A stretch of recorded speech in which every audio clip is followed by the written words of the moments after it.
everyone, welcome to Brandon Woodworkers Club. Ready to build something awesome together?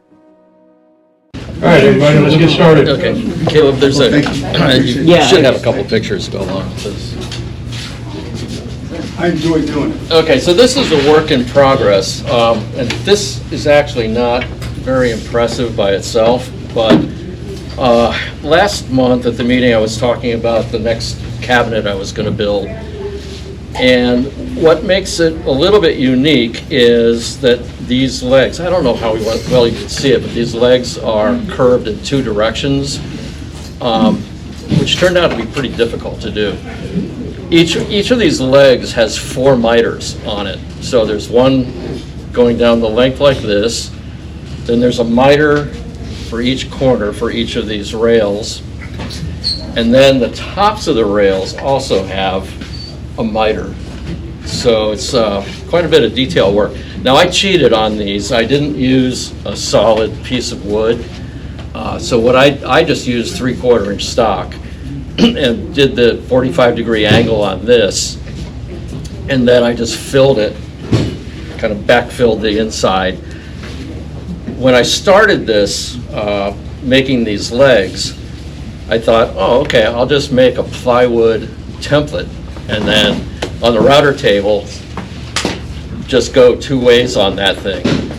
Well, what I found was that when the grain changes direction, that router bit, that template bit, just grabbed it and shot it across the garage.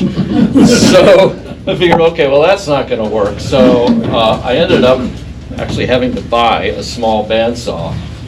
So I used a 9-inch bandsaw on this. Basically just made paper templates, cut that. Now, when you do that, though, you have to be really careful because you basically have one shot at it. So you're cutting this curve because one shot because you have to take the piece that came off of it and tape it back on to do the other side of it because it's in 2 directions. So no nibbling or anything like that. You got to be pretty accurate the first time.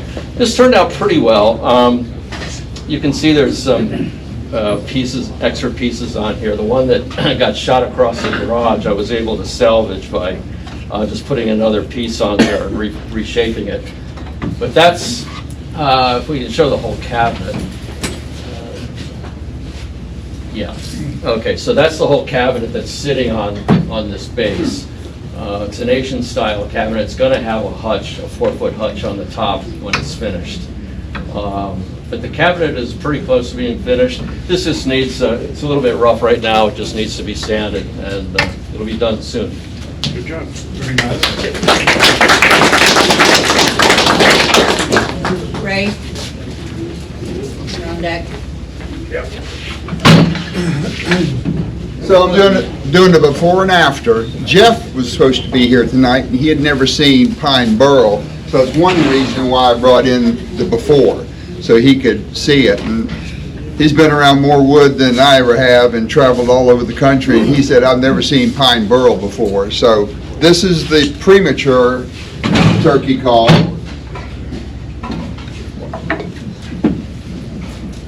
And this is the finished product out of a small piece of that wood that was on there.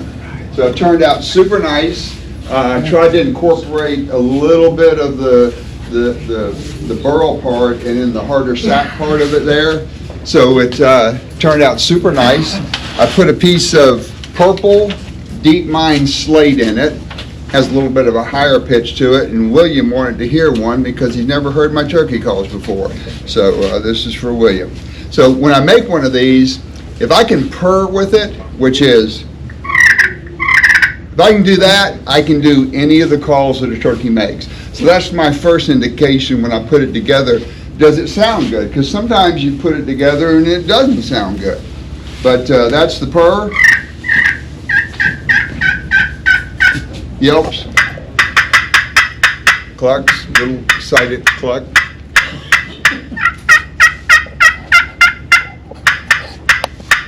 And the stick's made out of the same piece of pine burl as well. So, Daryl, yes. Daryl, does it gobble? No. I make a different one for a couple. But that's a good question, Holly. Thanks for putting me on the spot.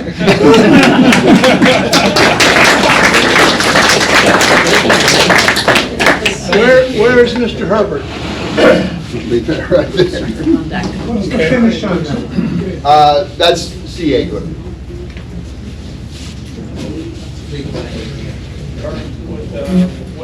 Yeah, the bowl is, Just stand in the middle of the table. the bowl Come right is, on over here, we want to see one of them. the bowl's out of Kenwood, and that's four different pieces, plus it's, how do you call it, knurled on the top.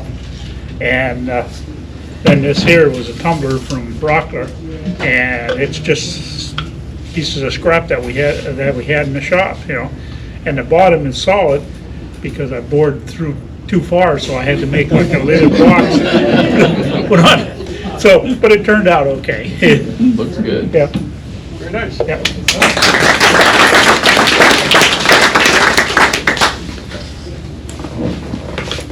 Tom, you're on deck? Oh, I'm up? You're on deck. Oh, I'm on deck, okay. I'll listen next time. Huh? Patience.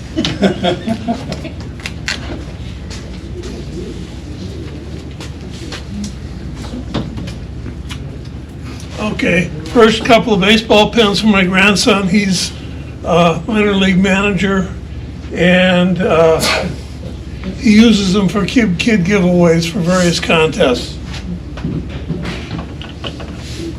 And they're a big hit. They want to sell them in their gift shop. I'm not going to make that many. Now, this is what they call a bandit pin. And basically, it's a roller ball, and the bandit comes from the center band here. You have to make the center band yourself, or the insert for the center band. And this one I can actually see the crack in the wood where I had to make, you have to make the wood just the right thickness, drill a hole in it, and then break it in two, and then glue it back up around the center here. And this one, there's a little bitty crack here, and the other side you can't see it. And then you also knock out the metal piece in the top and create the top from the same material. So this one is black ash burl.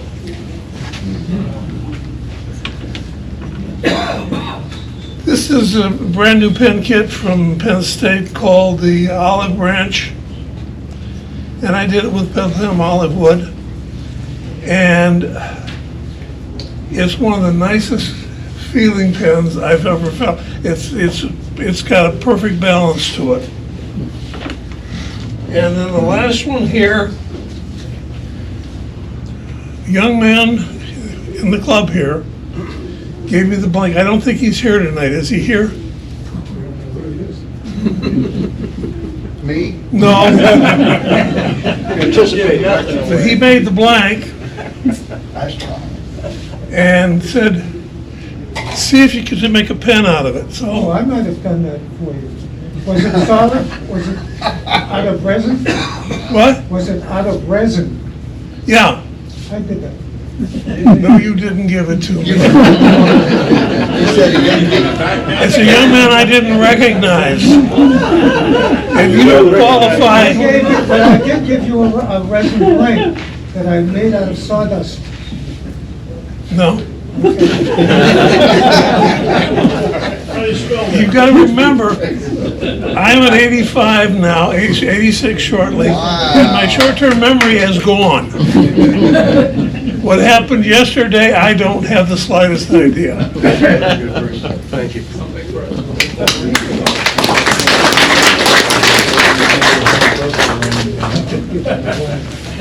All right, I have been tasked with building a full kitchen and a wall unit for a good friend of mine up in Georgia, and he wanted it all cherry, and he wanted a Mission Craftsman, whatever you call this design. So this is a prototype. This is one of the doors. He sent me a concept. I think we're going to narrow down the mullions a little bit. I think they're a little bit too wide, but beautiful. I've never worked with cherry that much before, but I really enjoy it. It's coming together pretty nice, so that's it. Cherry is my favorite to work with. I got a lot from Rockler. Got the flat stuff from Rugby. Plywood. Well, I was over at Mark's yesterday working on my chess table, and he told me that I didn't listen good at the last meeting. Whose fault is that? That's my fault. And there was a challenge for something for the centennial. So this morning I got up and I had this piece of walnut that's been sitting on my bench next to my lathe for a year or more. Had a crack in it. And I said, there's a Liberty Bell. So I made a Liberty Bell. Folks, that is our first entry. Hey, Robert. That is our first entry in the special prize for the patriotic project. So keep track. Robert is entry number 1. The secret judges that are going to, whoever you are, they're going to vote. I'm not one of the voters. Can't get mad at me. I'm not one of the voters. We all should vote. By applause. Thank God. I ran into a piece of monkey pot, so this is what I made here. We'll call it a vessel.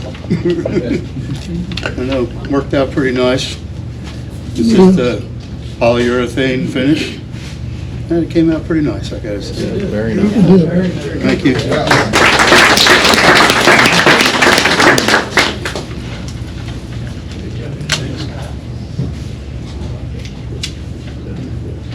Caleb. So this month, I saw a video on YouTube on bowling balls and how to turn them into balls. So I went, okay, that might not be a hard idea. You'll get it. It was hard. They don't tell you that they basically put concrete inside. So first bowl, I spent probably 2 days carving out the middle. And then the next one I went, oh God, what am I going to do for the next one? So on Amazon, I got a concrete drilling bit. Started lugging it out in the middle with a concrete drilling bit. That was fun. Some of them, one of them smelled like elephant. And that was terrible. How do you know? And then with turning them, as turners in here know, when you turn something, it gets more balanced. This did the opposite. Because they put the weight in there balanced just right. So when you start taking out the balance, it starts to wobble. That was fun too. And then the third one, I quickly realized I didn't have to lug out the top here. I went, let's make it faster. So I took a Sawzall and made my little mark inside of cut out the acrylic piece, and then started lugging it out with the Sawzall and cut the top off and saved myself hours of work. So that's my bowling balls.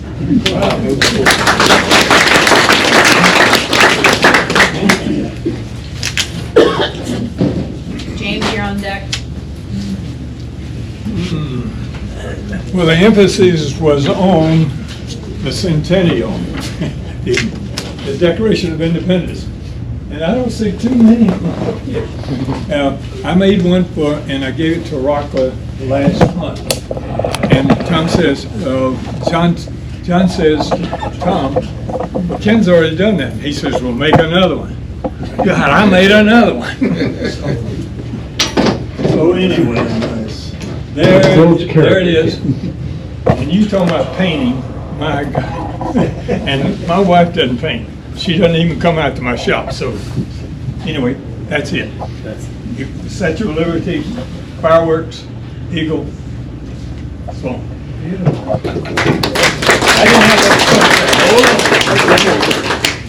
Everybody loves their sports, you know. So I made hockey pucks, spreaders. and I put the Tampa Bay Lightning on. I guarantee you, people that like the Lightning, they'll buy them. Also, pencil figures. I've had more requests, so these are little things. It makes a kid happy. So, and I made one for my dentist, and I said, nice tooth, you know? Not nice teeth, nice tooth. That's it.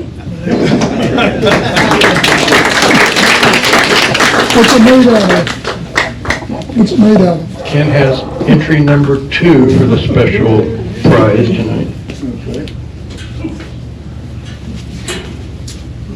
I seen these online and I thought they were kind of neat, so I decided I was going to put together one. This is walnut and some of Ken's birch, and it's got a poly finish. Put a backer on it to make it a little bit more solid. And it seemed like a lot of people just like the heck out of these things, so they're really nice.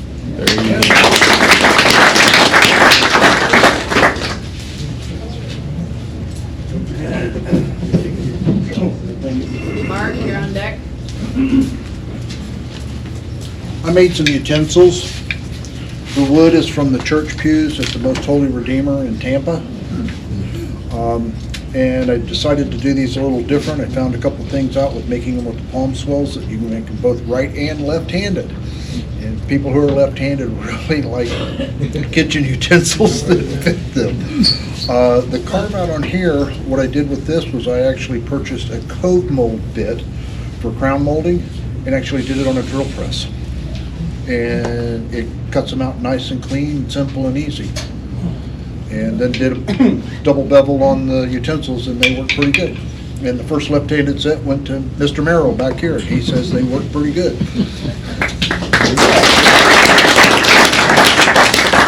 Rossi.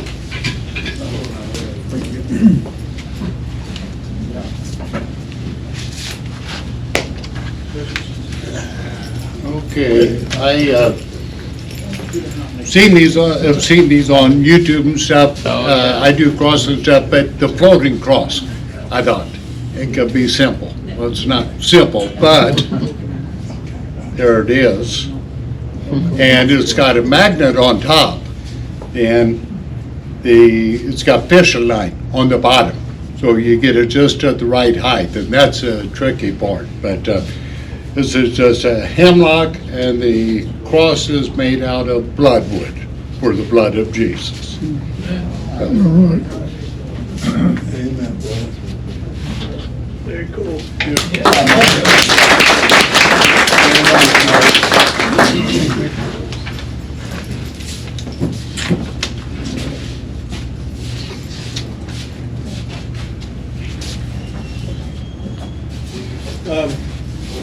This is a guitar I'm working on out of Kenwood.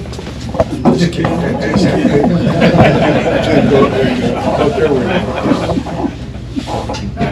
You gonna carry it for me?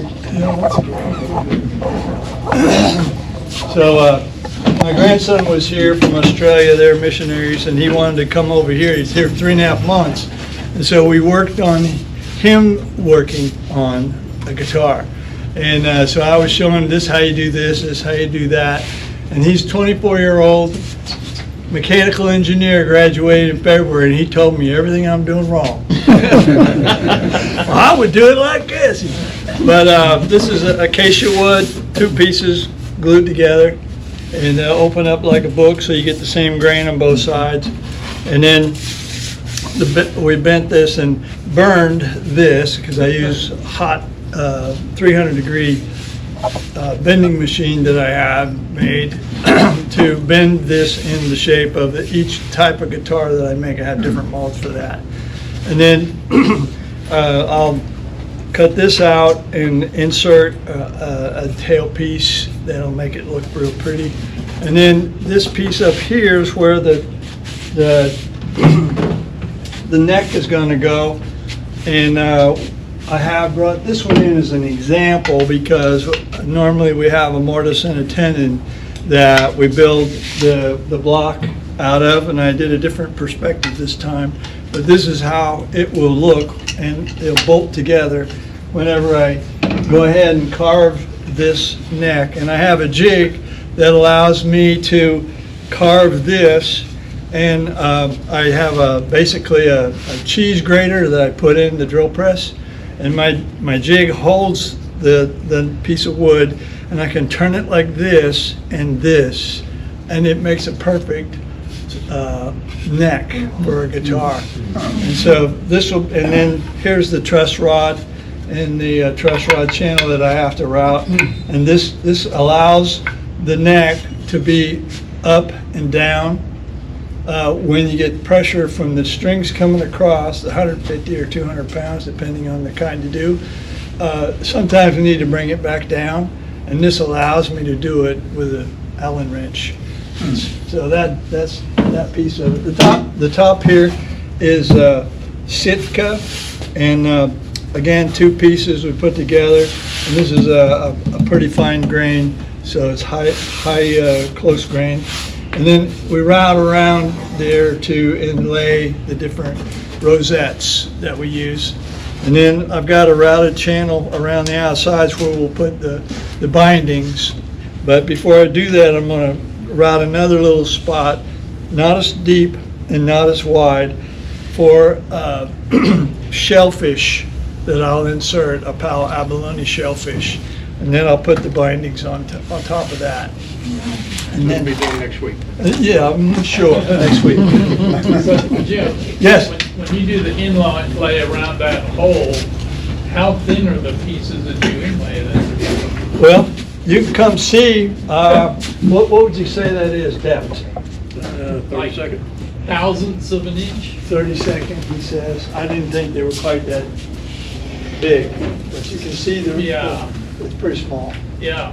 So I'll have to, these will be sanded down smooth before I ever cut the channel for the neck to be attached, and then I'll have to spray it later, so. Are you saying my guess was wrong?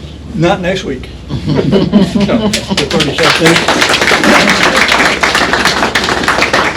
To make a guitar takes in the neighborhood of 130 to 150 hours.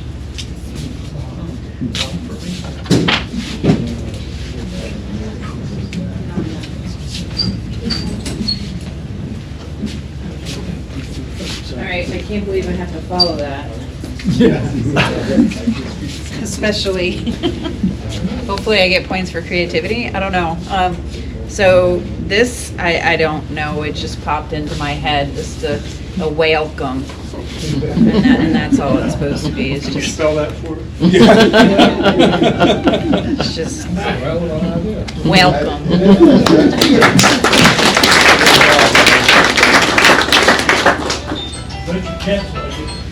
Yeah. Someone walks away without claiming the prize. Okay, I'm not gonna go into much detail except to make 5 of these pepper mills. Yeah, that's a big pen. Pretty much all different wood. There's 2 that is the same kind of wood.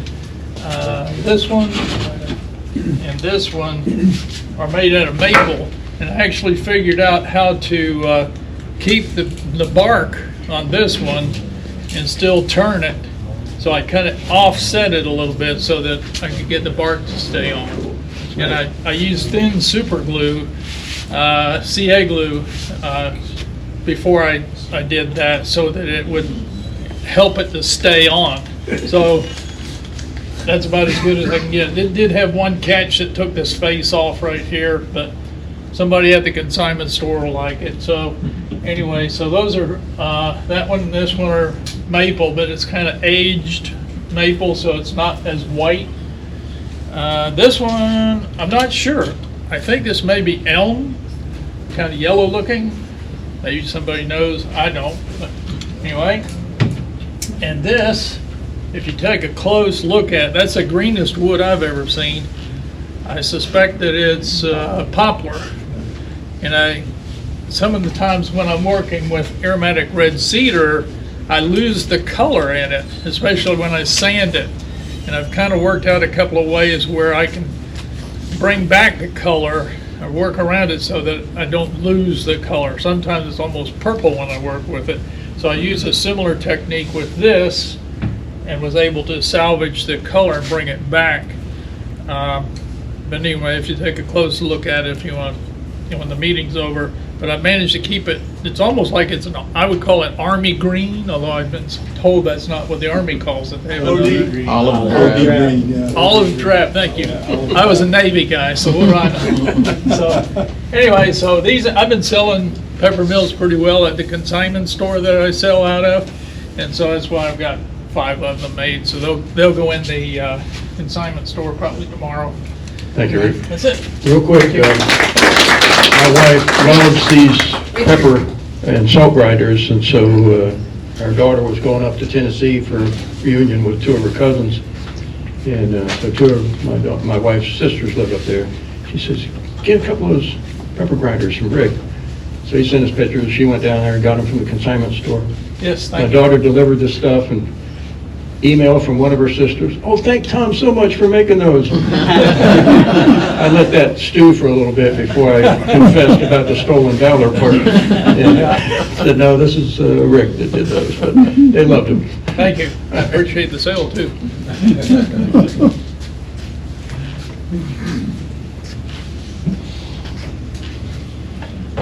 This is a tribute plate for the 250th anniversary of the country.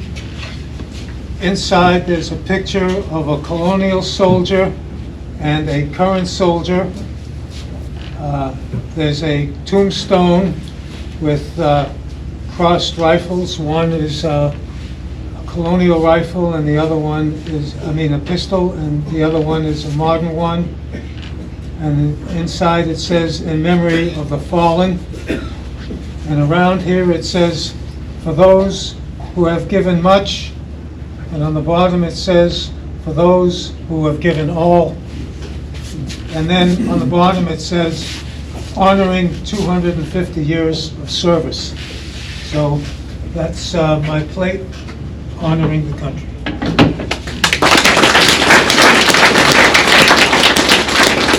That is now entry number 3 for those keeping track. And Ward, you're on deck.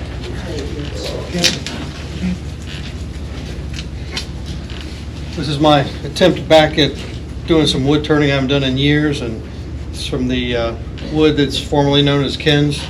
And I glued it up and turned it on a lathe and just put a satin finish on it. Very nice.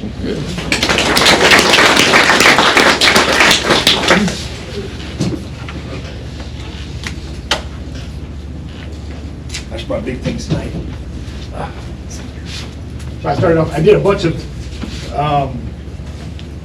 celebration things for the anniversary of these hangers. My brother-in-law was going to Ohio to see a bunch of his friends, so he wanted like 20 of these and a bunch of these coasters, but I cut out the circle. These are my tester pieces. But this is one of my tester pieces, and it turns out that I turned them a little bit too quickly, and this came up and bit me pretty good. So first when I had this small come at me, and it was probably the worst one because it was so light. I'm going to sell it to DOD for money. But yeah, so these are my little, not really an entry, but these are just little nice little tchotchkes and stuff. So, and then I made this big maple and walnut board. I've been wanting to make a couple of boards for the house just to get it going again, because we sold our last one I think a couple of Novembers ago, and I was like, I gotta get another one for my wife, so I made 2 of these. This is the smaller one of the 2. I was like, oh well, I'll bring the small one tonight. But this is just a nice size cutting board with a juice groove in it. And then this last one is birch. This is from Ken. This is his wood.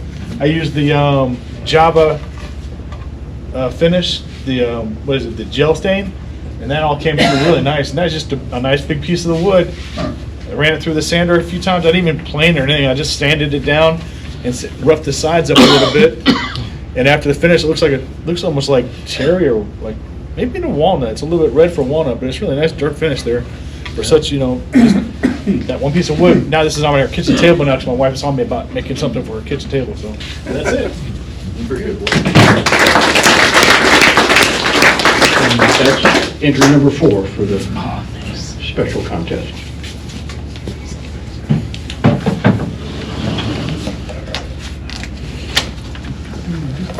Robert, you mind giving me a hand? You can keep it there. Just make I can? it- Yeah. Oh, okay.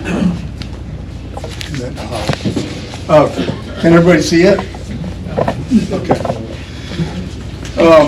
First of all, let me say, from the bottom of my heart, really thank you so much for you guys that sent me well wishes, texted me, and just when I got sick, you guys were there for me. And you know, I've known a lot of people over my lifetime, and the people in this club, or some of you guys, are my closest friends, and I really do appreciate you, and I just want you to know that. It really meant a lot. You know, when you're struggling a little bit, when you have somebody that'll come to your side, that's a real friend, you know. Speaking of friends, this is not only a project, a painting project, and Daryl said, you know, it's amazing how good Paint by Numbers has gotten, you know? And, wasn't it you that said that? It was. I think you said that on Facebook. Posted it on Facebook. That was posted on Facebook, yeah. Within the lines. Yeah. Nice job. But not only a project, this is a story about a project, but also a good friend. You know, when I got sick, I decided to do this instead of woodworking because I couldn't blink and I couldn't get dust in my eyes, so I decided to move this project ahead and paint. This is the largest painting I've ever done. And I wasn't prepared for it, really, you know. And Robert came over and he cut the wood for me. And it really meant a lot to me. Thank you, Robert. And he has really been by my side. He comes over every Monday. He's working on his chess table, and he's just such a good friend. And he has helped me along with this. And I don't want to take 100% credit because he's been behind me the whole time, encouraging me and everything. So I really appreciate that, Robert. Thank you. He helped me cut the miters and glue it. We used his favorite hide glue. And we did use the band clamp, you know, that it worked out great. So anyway, the project itself, I'll be real quick. Are we running close on time? We're tight. Okay. This is acrylic on 1/8 inch yucca board. It's basically hardboard, and painted directly on it. And this is acrylic, and then the carving down below is painted with oils, artist oils. And you might say, well, Mark, why didn't you wrap the grain around these miters? You know, you could have done better. Well, first of all, this is 3 feet by 4 feet, so you'd have to have, what, about 18 feet or so, you know, of continuous grain. Secondly, the bottom rail didn't start out at this thickness. It was thicker, and I relieved everything except the bison carving. So that bison is integral with the bottom rail. It's not glued on. And I went through my whole stack of walnut to find that piece with the sapwood on the bottom, where I could get it in the center to make it kind of look like he was on a hill, and match those colors to the painting itself. So, but it was a lot of fun and something I don't normally do, and that's about it, really. This solid walnut, and this is one piece, and this is a back band. And, Is that going in the fair? Actually, I looked at the fair rules for last year, and it says there's nothing that can be over 3 feet in length for fine art. Oh, really? So Carol was saying, well, put it in the carving. That's what Robert said too. Put it in carving, you know, at least you'll have it in there, you know. If they allow it. Huh? Wood carving, there's no limit on wood carving, I don't If think. they allow. Yeah, if they, I don't know. That's So I'm gonna all. have to talk to, see, I don't know the lady there anymore, so. I know her. You know her? Okay, well, we'll work that out, so. We'll see. So anyway, thank you guys. Thanks for watching the Brandon Woodworkers Club. Don't forget to like and subscribe for more great content. Click next for another woodworking project.